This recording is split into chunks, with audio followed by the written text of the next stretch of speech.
আলফা স্বাধীনৰ বিহু নৃত্যৰ পিছতেই হাহাকাৰ এটা পৰিয়ালত।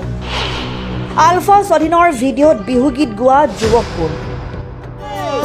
স্বাধীনতাৰ বিপ্লৱী মনে নামানি 4 বছৰীয়া পুত্ৰৰ ভিডিঅ' দেখি চিনি পালে পিতৃক। বৃদ্ধ পিতৃয়েও স্বীকাৰ কৰিলে হয় সেইজন মোৰেই পুত্ৰ। এটা ভিডিঅ' তাৰ পিছতেই হাহাকাৰ চৌদিশ। সহস্ৰ সামৰিক সাজত বিহু জুৰিছে এজাক বাহুৱাল ডেকাই।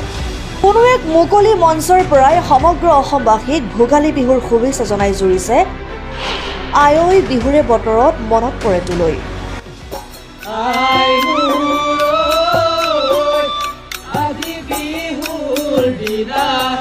মনত পৰে তোলৈ ঘনে ঘনে আমি যে আছুহি মুক্তিহে প্ৰায় 11 মিনিটৰ এই ভিডিঅ'টো সকলো চেনেল, টিভিৰ পৰ্দাত আৰু বিভিন্ন সামাজিক মাধ্যমত নিমিষতে ভাইৰেল হৈ পৰিছিল।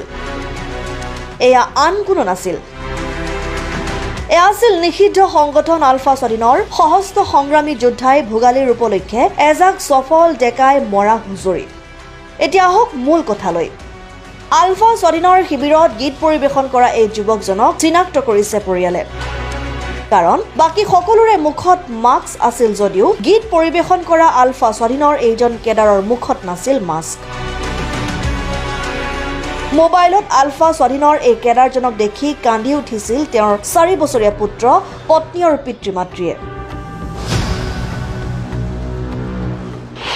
ভিডিঅ' চাই পুত্ৰই বাৰে বাৰে কৈছিল, দেউতা তুমি ঘৰলৈ ঘূৰি আহা। এই যুৱকজন কোন, যাৰ কণ্ঠত প্ৰাণ পাইছিল এটি সুন্দৰ আধুনিক বিহুগীতে? আমাৰ হাতত পৰা তথ্য অনুসৰি আলফা স্বাধীনৰ শিবিৰত গীত পৰিৱেশন কৰা যুৱকজন অভিলেখ বৰা।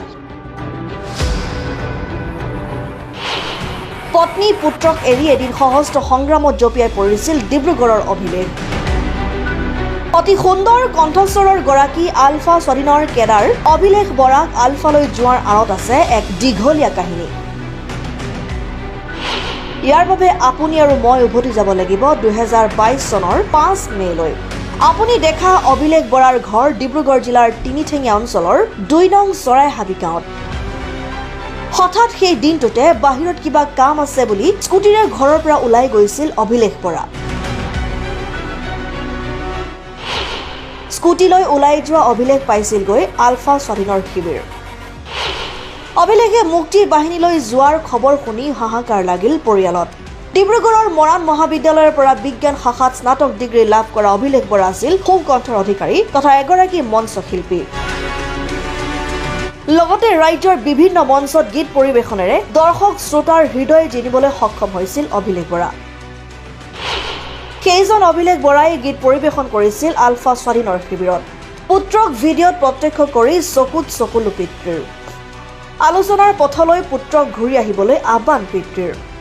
5 মে' তাৰিখে মাকে দোকানলৈ যায়, মইতো স্কুললৈ যাওঁ।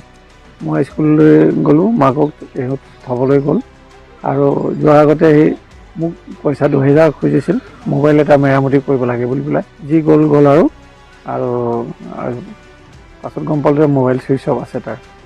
আৰক্ষীক আমি এজাহাৰ এখন দিছোঁ, হয়, মাকে গৈ দিলে বাৰু।